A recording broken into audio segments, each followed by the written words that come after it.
Assalamualaikum warahmatullahi wabarakatuh. Saya Gadis Malasari, kelas dari 3A, NPM 2478020. Saya sini akan membuat video hands-on pada mata kuliah Jaringan Komputer 2, yaitu Lab 9.3.4 Data Center Exploration. Nah, jadi di sini kita ada 3 part ya. Yang pertama, explore the characteristic of a small data center, create a plan for expanding the current data center, configure the data center device to expand the capacity. Nah, jadi di sini ada 3 part. Yang pertama, kita bisa ke brand office yang ada di Winnipeg yang ada di sini. Ke brand office, setelah itu kita pencet. Nah, ini kita bisa lihat ya di sini ada kabel fibernya juga. Nah, setelah itu di sini tuh ada pertanyaan bagaimana brand office ini tuh terkoneksi dengan data center. Nah, setelah itu jawabannya ini untuk edge router yang kan ada di sini ya. Yang pertama, terkoneksi dengan data center ini terhubung dengan fast Ethernet 0/2 ke fast Ethernet 5/0 data center 1A router yang ada di Toronto. Setelah itu demi edge router yang satunya yang ada di sini yaitu portnya yang F0/3 mana sih? F0/3. Nah, F0/3 ini tuh terhubung ke data center 2A router yang ada di Seattle, seperti itu. Nah, selanjutnya di sini ada pertanyaan what logical configuration in the brain office provide redundancy. Nah, jadi kita mungkin bisa lihat di sini di CLI, kita bisa lihat di show running config. Nah, ini ya. Nah, jadi untuk memastikan redundansinya, edge router ini menggunakan floating point. Nah, floating point itu yang ini. Oke, seperti itu. Nah, setelah itu kita close ini. Ada lagi pertanyaan, how is data center 1 terkoneksi ke data center 2? Nah, jadi pertanyaannya data center 1 dan jawabannya data center 1 dan data center 2 ini terhubung melalui yaitu redundansi fiber link, seperti itu.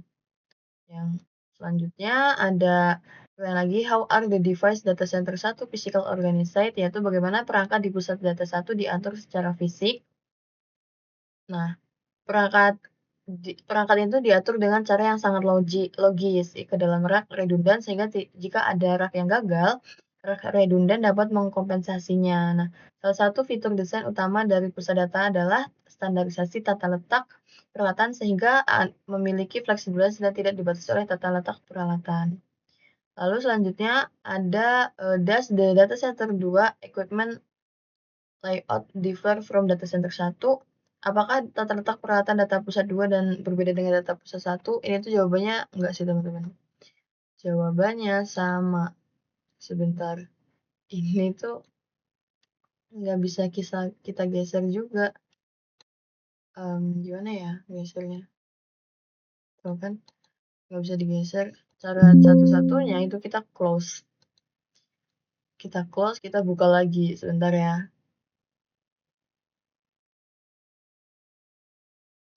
Nah, mungkin sembari itu kita sambil menjawab pertanyaan juga. Mana sih? Ini 4 nih. Sambil menjawab pertanyaan juga ya, mengapa organisasi fisik ini organisasi fisik perangkat pusat itu penting. Nah, jadi tata letak perangkat fisik yang redundant ini yang jelas ini dan konsisten membantu fleksibilitas, pemecahan masalah dan manajemen pusat data. Dengan desain peralatan yang logis, mencegah tata letak peralatan berbasis kegunaan dan efisiensi data pusat data atau data center. Lalu setelah itu yang kedua, loh ini sebentar saya salah. Yang ada ininya aja. Nah, ini. Nah, setelah itu, sebentar ya.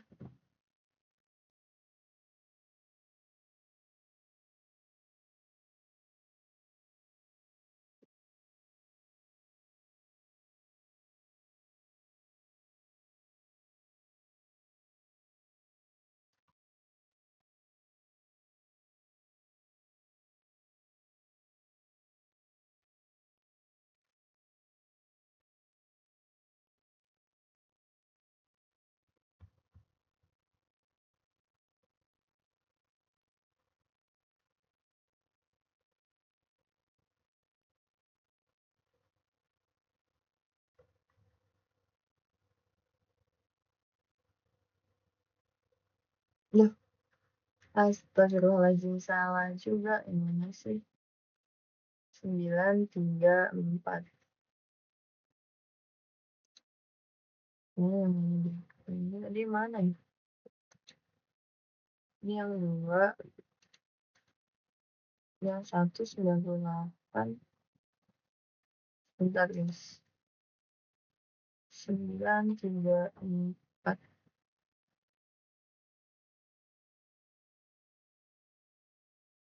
Ya, ini sih terakhir dari saya.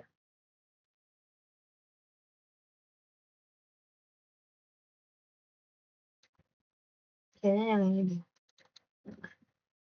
Sudah.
Nah, oke, jadi pertanyaan selanjutnya ya kita udah di sini.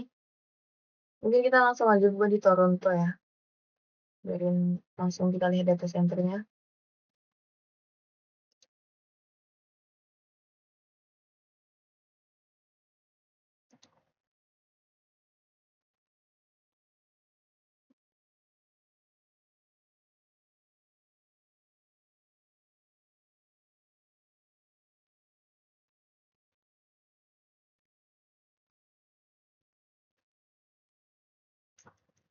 Oke, kita tunggu dulu. Nah, oke, setelah itu bagaimana perangkat tersebut diberi nama di data center. Nah, jadi pemberian namanya ini tuh didasarkan pada lokasi fisik dan fungsinya. Setelah itu bagaimana perangkat di pusat di data center diberi alamat. Jadi pengalamatan perangkat ini secara logis berdasarkan lokasi fisiknya. Misalnya server di rak 1 sampai 4 memiliki nomor rak dan posisi sebagai bagian dari alamat IP sehingga lokasi server dapat cepat dengan mudah diidentifikasi. Nah, lalu setelah itu pertanyaan selanjutnya, mengapa penamaan dan pengalamatan perangkat pusat data ini penting? Nah, jadi penting ini karena untuk fleksibilitas, pemecahan masalah, dan manajemen data pusat ini ditingkatkan oleh tata letak logis, nama dan alamat perangkat, serta penempatan fisik perangkatnya. Lalu, step yang ketiga, ini karena nanti saya takut nge-lag dan takut lama ya. Biasanya dia not responding. Mungkin kita bisa ke data center 1. Sebentar, kita coba dulu. Data center 1, Toronto, rak 0, R0, switch A. Oke, ini di sini. Kita coba dulu. Oke, bisa. Setelah itu kita lihat yaitu show ether channel.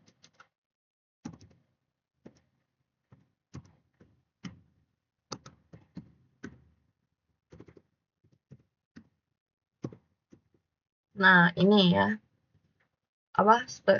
Tampilannya seperti ini. Ini kita lakukan di switch B juga, tampilannya sama sih. Jadi di switch A aja.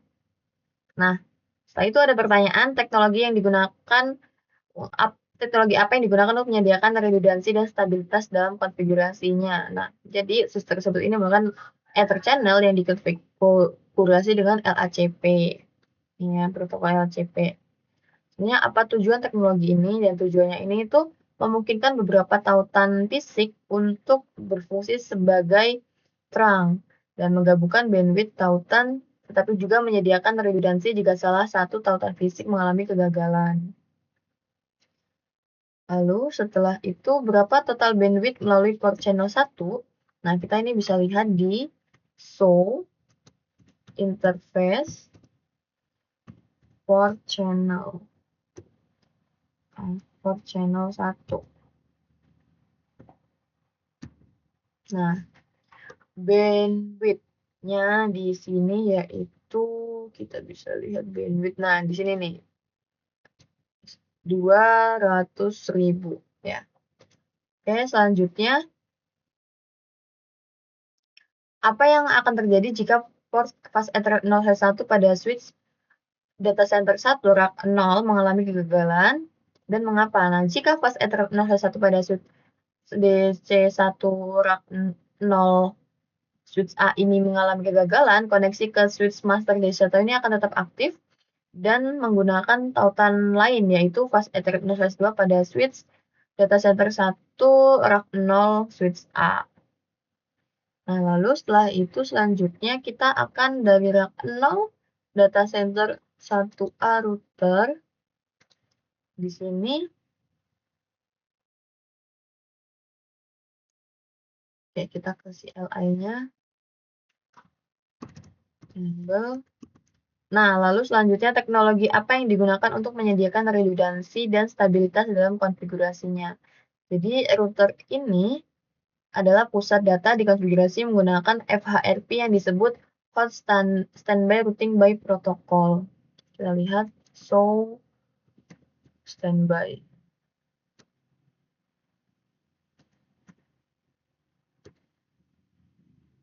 Nah, ini ya.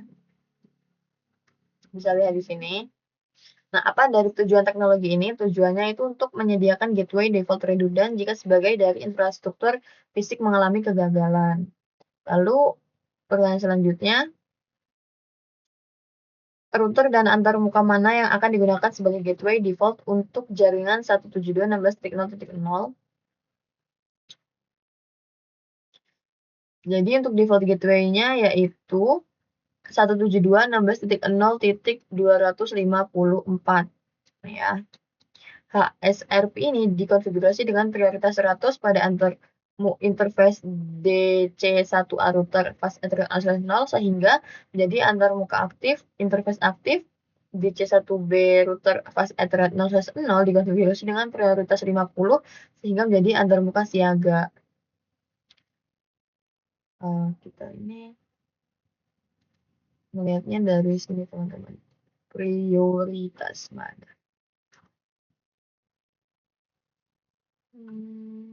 Ada sih. Nah, 250 nih ya. Oh, DC1A ini malah 50 dan DC1B berarti 100. Nah, oke selanjutnya. Router dan interface mana yang akan digunakan sebagai gateway default untuk jaringan 10.16.0.0? Nah, jadi jawabannya gateway yang digunakan adalah 10.16.0.254. Ini yang B ya. Seperti itu.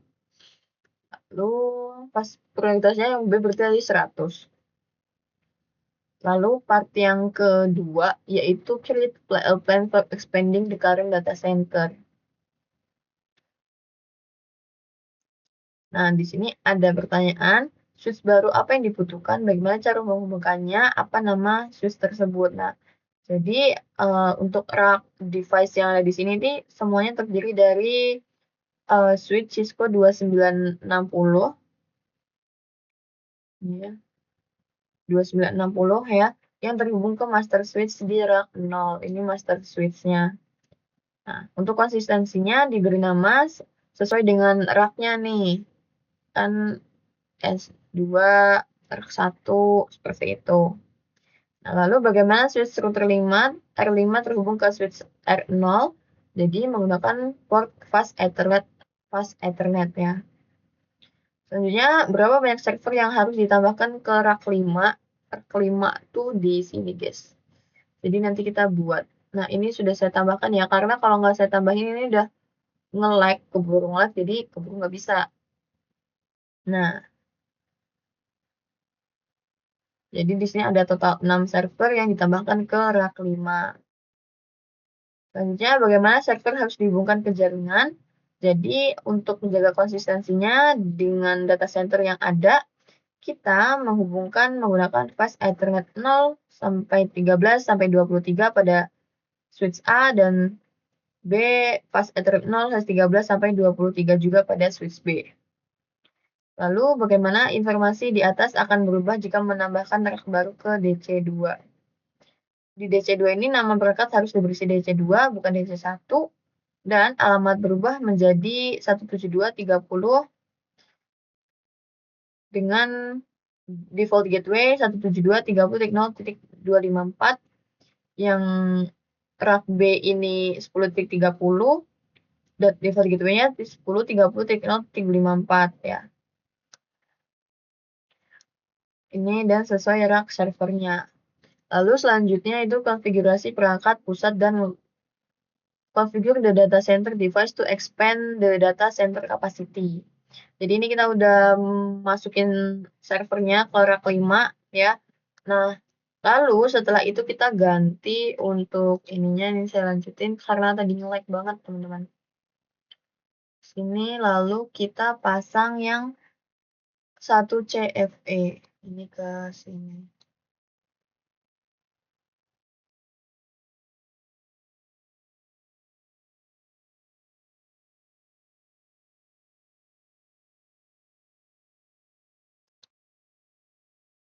Aduh.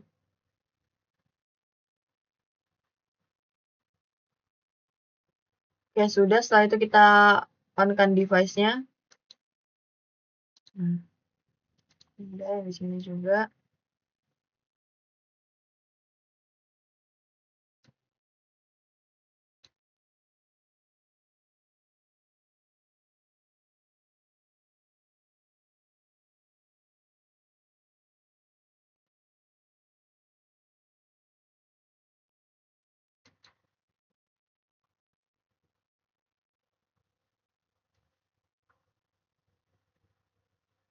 Oke, kita on device.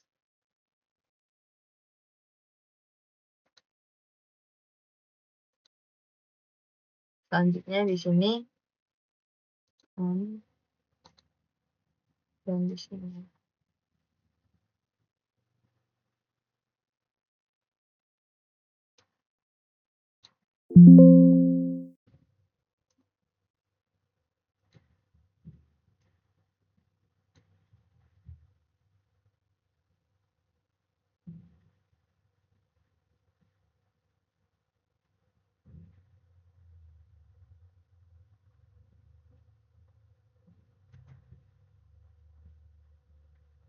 Oke, lalu kita on-kan. Nah, ini udah semua. Lalu selanjutnya, ini udah kita klik the config tab dan kita kasih nama DC1 switch.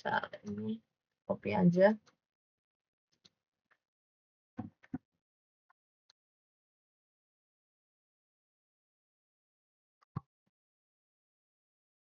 Kita ke config. Setelah itu kita display name-nya. Oh, ini sudah. Oh, ini sudah saya kasih tadi. Terus selanjutnya di sini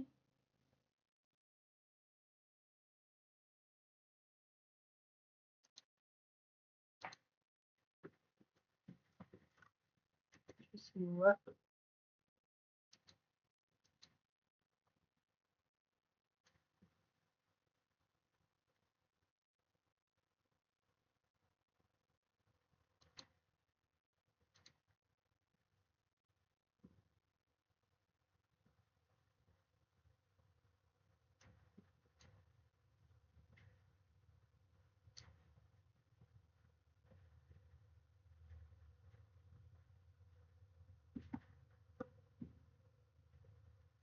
Atau mungkin di sini kita bakal konfigurasi untuk router, switch satu aja ya, karena ini nge-lag banget, super nge-lag. Jadi kita coba hubungkan portnya dulu. Selanjutnya kan menghubungkan portnya.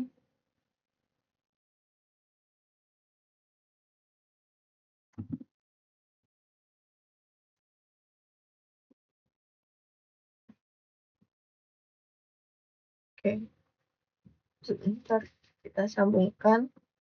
Fast Ethernet 0/0 dari step server terhubung ke Fast Ethernet 0/13 dari switch A rack 5 data center 1.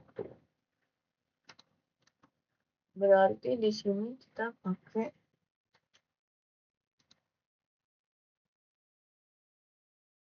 Fast Ethernet 0/0 dari step server terhubung ke Fast Ethernet 0/13 dari rack switch A.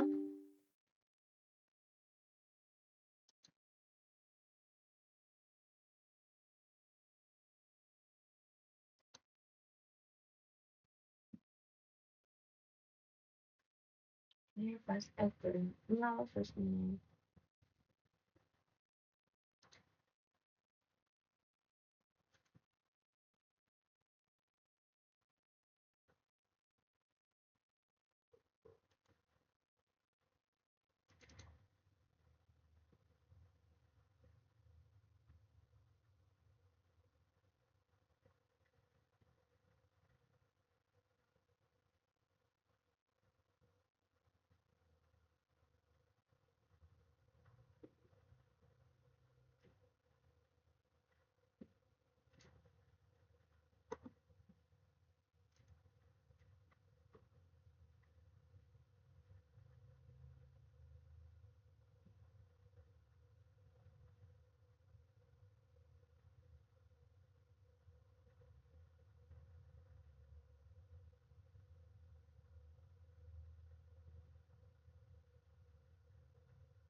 Oh my god, not responding.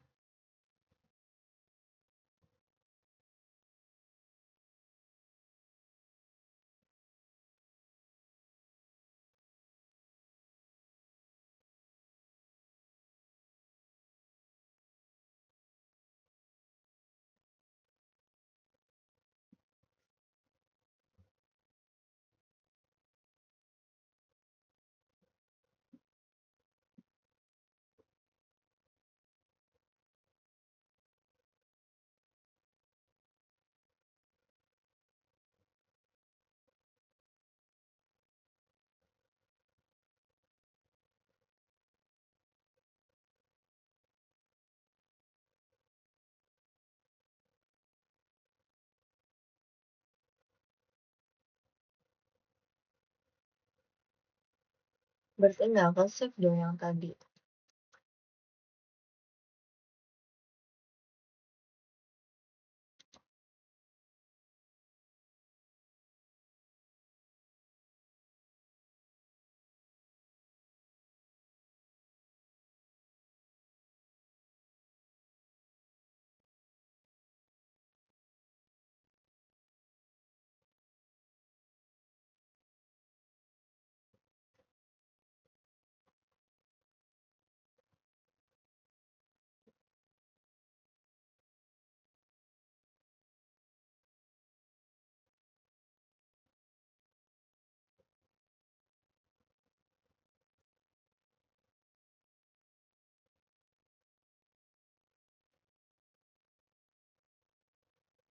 Ya ampun.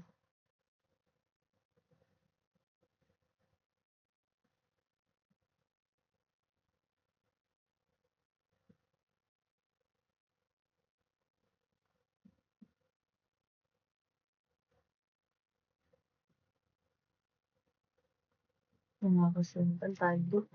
Coba kita hubungin dulu. Ini Fast Ethernet.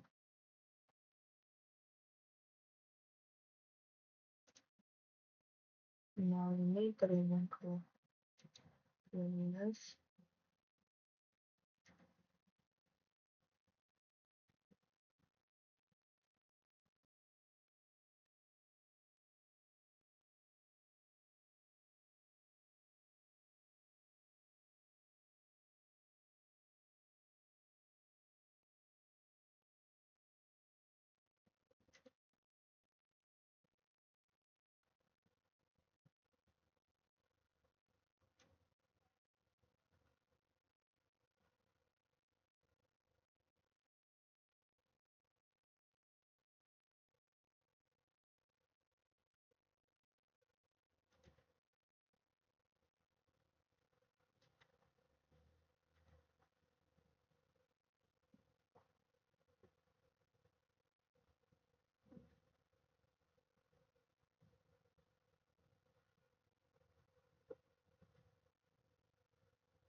Ya kita coba dulu ya.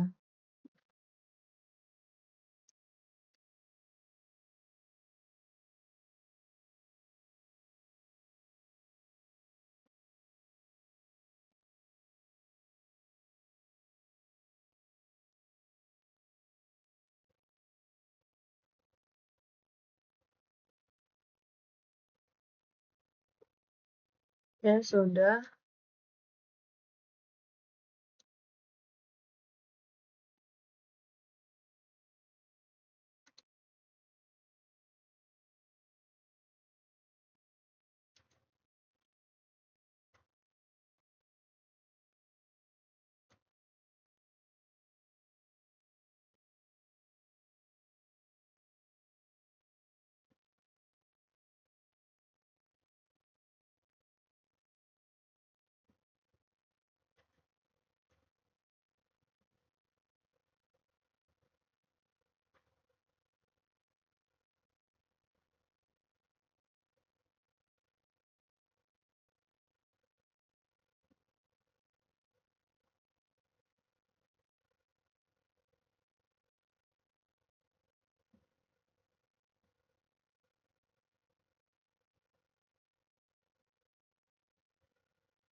Oke, ini udah terhubung.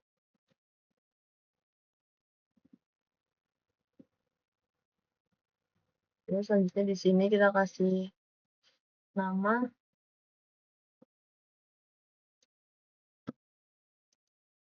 Namanya kita konsisten sama switch sebelumnya.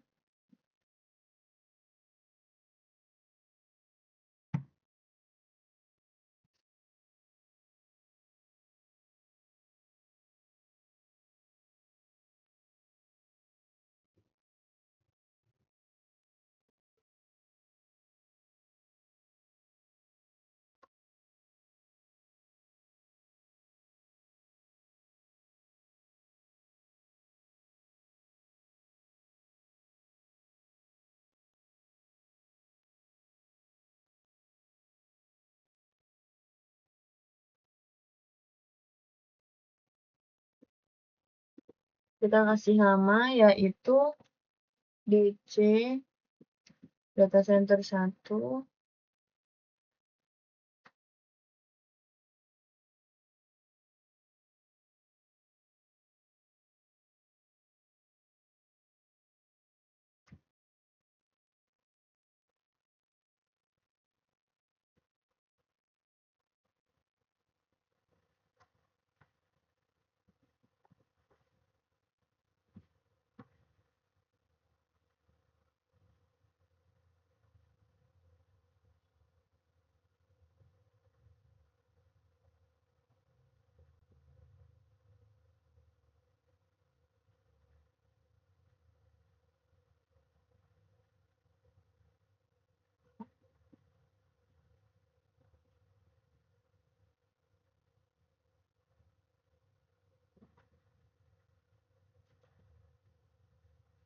DC1 lalu rak 5.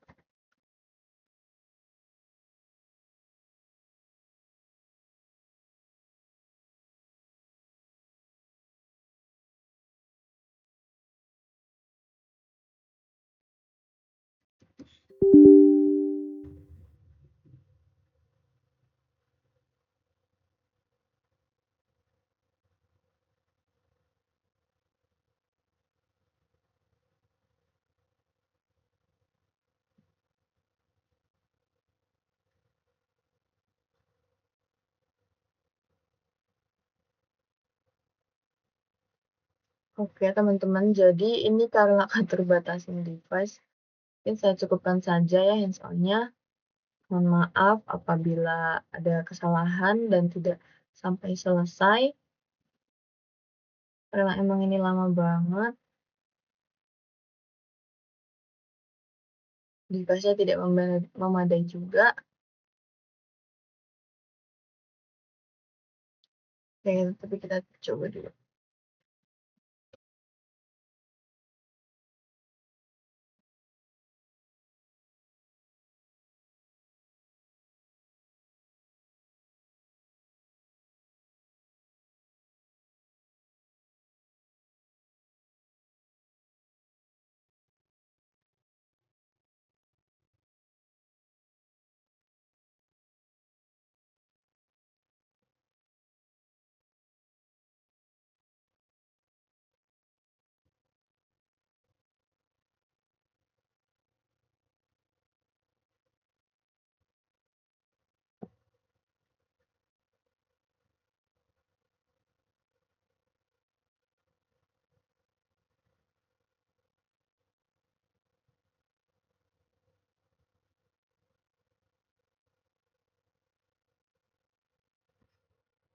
Ya mungkin saya akhiri hands on saya. Terima kasih. Wassalamualaikum warahmatullahi wabarakatuh.